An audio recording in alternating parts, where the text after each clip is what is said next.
Hi, my name is Sycra, and today I'm going to be talking about drawing methods. Now, I just want to preface this by saying that I am not here to tell you what to do. I'm not trying to say that this is the right way to draw and this is a wrong way. I just want to inform you. I've been drawing, I guess, my first drawing was when I was 3, I guess, so maybe 25 years now. So during that time, I've encountered a lot of different methods to drawing. And yeah, I didn't have a method to begin with. So maybe that's where I'll start. So the first method I'm going to go over is no method. And this is how most people start. So let's say someone told you, okay, draw a coffee pot. Now, with no method, you're relying on your imagination and your experience. So I'm thinking, I don't know what a coffee pot looks like this maybe. Has a handle. And I guess it's got a cover.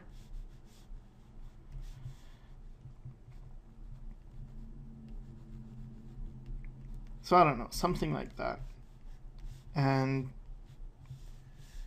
even this, I mean, it's informed by my years of drawing experience, so it's not as bad as it would be had I no experience. But the thing is, this way of drawing, it's only going to take you as far as your talent allows.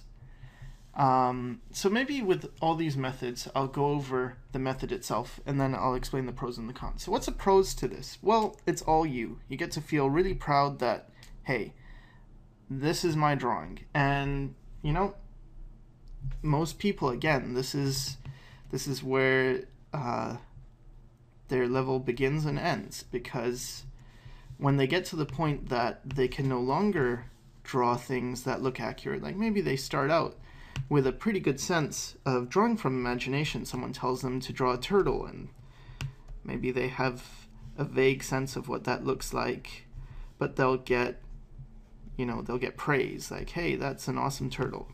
And then they'll keep it up until the point when they're disappointed because someone will say, draw a person, and then, hey, I'm not really good at that.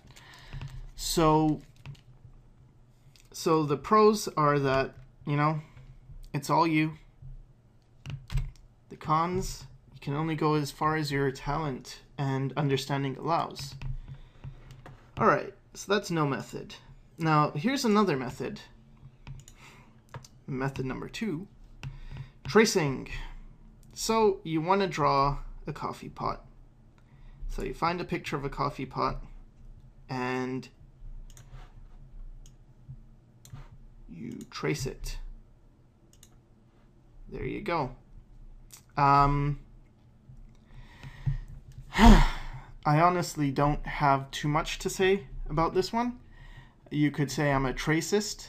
I'm not fond of people who trace, but let's just treat it like another method. Pros and cons. Pros, it's the easiest way to get a fast result.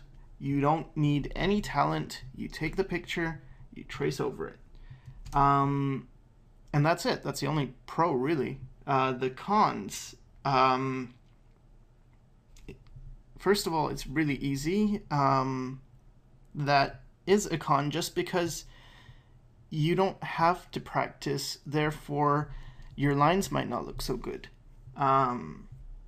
You're limited by your reference. You can only trace what already exists, so you're going to always rely on reference. And if you ever somehow do this and make a portfolio and apply to a job, like you want to do this professionally, pros will see right through you.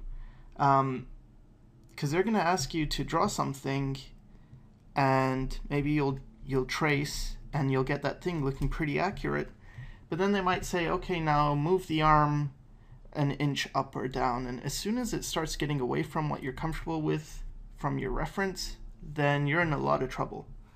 So, okay, so that's the next method.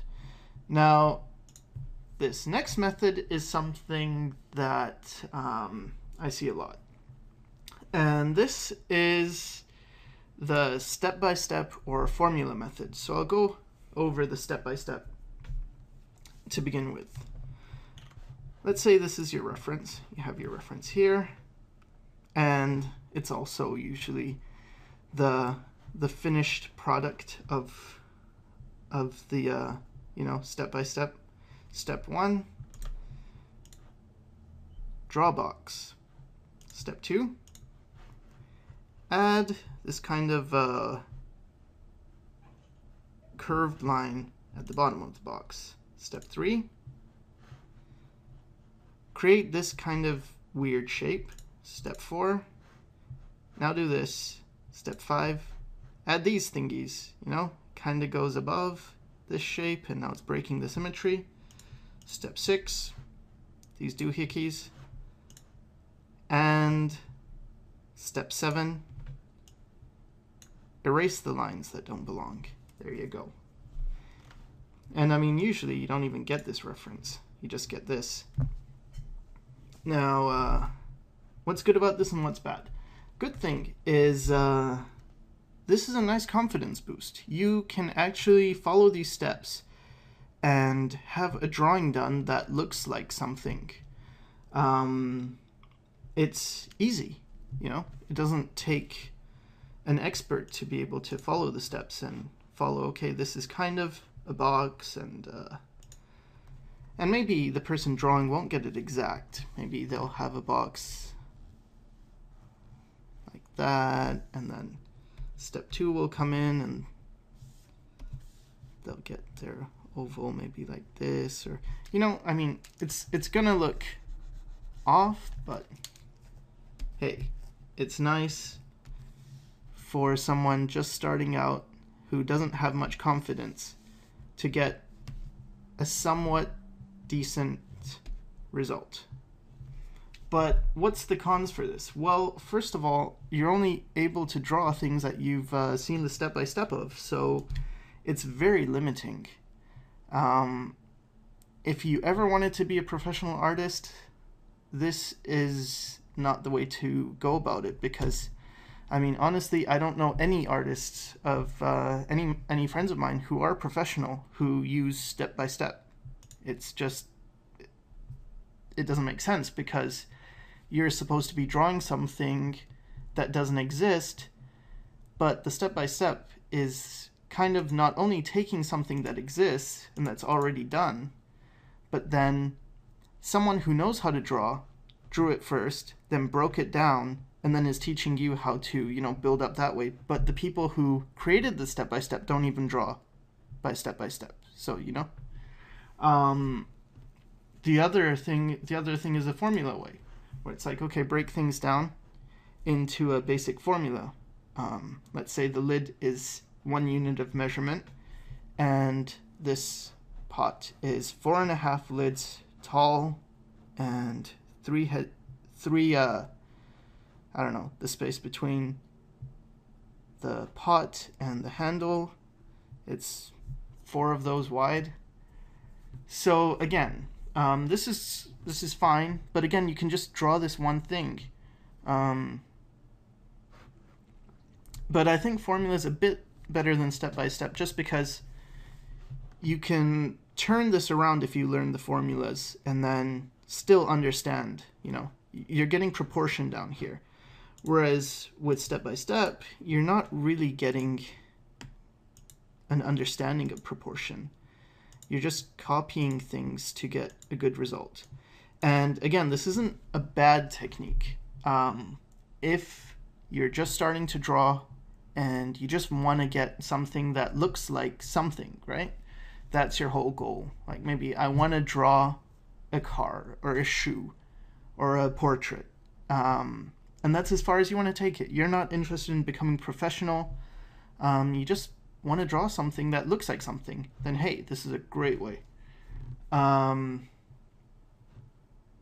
I'll move on now.